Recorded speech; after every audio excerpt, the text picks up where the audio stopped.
Assalamualaikum warahmatullahi wabarakatuh. Saya Nijar Farhan, mahasiswa Universitas Catur Insan Cendekia, jurusan D3 Komputerisasi Akuntansi semester 6. Di sini saya akan membuat video untuk menjawab soal UTS mata kuliah Tata Tulis Karya Ilmiah dengan dosen Ibu Turuni, di mana judul karya tulis ilmiah saya yaitu aplikasi pencatatan penjualan tunai materai 10.000 pada PT Pos Indonesia Persero cabang Cirebon berbasis web. Adapun isi dari konten ini yaitu: satu, profil perusahaan; dua, latar belakang; tiga, tujuan; empat, analisa akar masalah; lima, batasan masalah; enam, landasan teori; tujuh, pembahasan; dan delapan, kesimpulan. Yang pertama, profil perusahaan. PT Pos Indonesia Persero adalah salah satu perusahaan jasa milik BUMN dan bukan nama baru dalam dunia bisnis Indonesia, karena PT Pos Indonesia mampu mengikuti perkembangan teknologi dan dikenal bukan hanya di Indonesia tapi bisa sampai bersaing ke luar negeri. Yang kedua, latar belakang.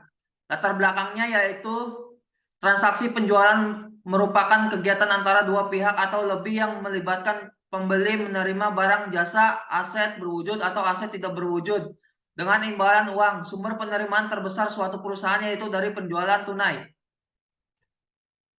Yang ketiga, tujuan dibuatnya aplikasi penjualan tunai materai 10.000 pada PT Pos Cirebon Indonesia cabang Cirebon ini yaitu untuk mempermudah pencatatan penjualan tunai materai 10.000. Yang kedua, untuk membangun aplikasi pencatatan penjualan tunai materai 10.000. Yang ketiga, untuk mempermudah bagian penjualan dalam membuat laporan penjualan.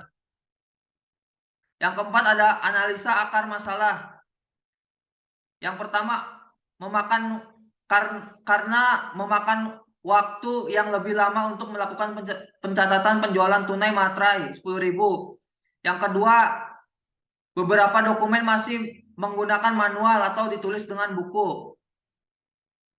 Yang ketiga, semuanya diharapkan terkomputerisasi.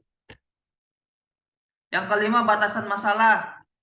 Berdasarkan latar belakang dan identifikasi masalah, maka penulis membatasi masalah sebagai berikut. Satu, pengguna user yang akan digunakan terdiri dari bagian kasir, bagian admin, dan pimpinan. Bagian kasir menginput pembelian materai ke aplikasi dan dapat mencetak kwitansi. Bagian admin mengecek transaksi penjualan yang dibuat oleh kasir, melakukan pencatatan penjualan tunai materai 10.000 dan memberikan kasir materai 10.000 untuk dijual ke pelanggan dan dapat membuat laporan penjualan. Pimpinan menggunakan aplikasi tersebut untuk mengetahui laporan penjualan baik itu harian atau per bulan. Prosedur yang dibahas yaitu pencatatan penjualan tunai materai 10.000, jurnal umum. Yang ketiga, laporan penjualan. Hanya membahas pencatatan penjualan tunai materai 10.000 di kantor pos cabang Cirebon. Program aplikasi dibuat menggunakan program PHP sebagai bahan bahasa pemrograman dan MySQL sebagai basis data. Landasan teori, apa itu penjualan tunai, apa itu materai. Menurut Mulyadi 2013, penjualan tunai adalah dilakukan oleh perusahaan dengan mewajibkan pembeli melakukan pembayaran harga produk terlebih dahulu sebelum produk diserahkan oleh perusahaan kepada pembeli. Setelah uang diterima oleh perusahaan, maka produk kemudian dicatat oleh perusahaan. Menurut Undang-Undang 10 tahun 2020, biaya materai adalah pajak yang dikenakan atas suatu dokumen, baik itu dokumen kertas maupun dokumen elektronik yang dapat digunakan sebagai bukti atau keterangan.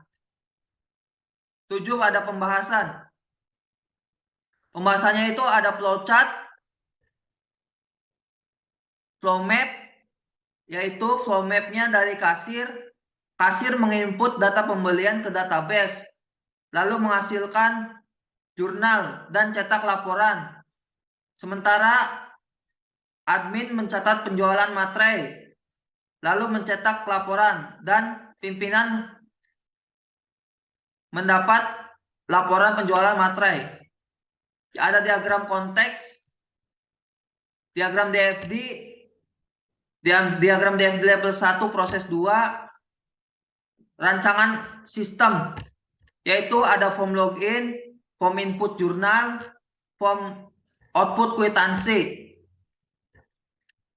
Yang kedua ada rancangan sistem, form input data akun, output data akun. Ada output laporan harian dan output laporan bulanan. 8 kesimpulan. Kesimpulannya yaitu dengan adanya aplikasi pencatatan penjualan tunai materai 10.000,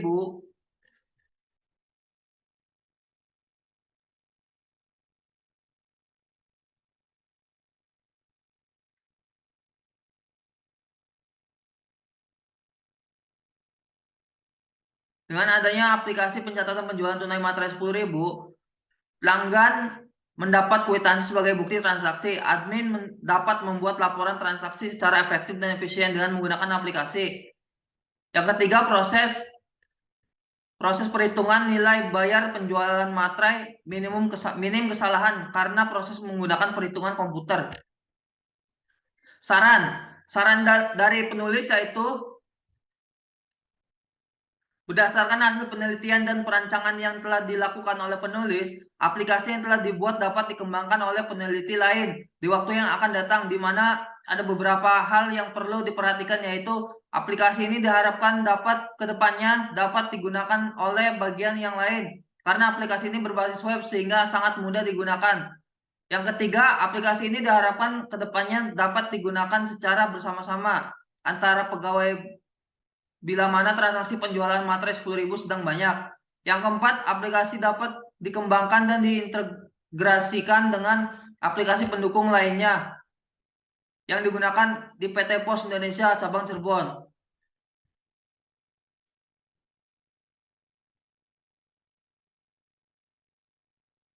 Baik, demikian presentasi tata tulis. Demikian presentasi karya ilmiah saya. Semoga dapat memberi manfaat bagi yang lain. Wassalamualaikum warahmatullahi wabarakatuh.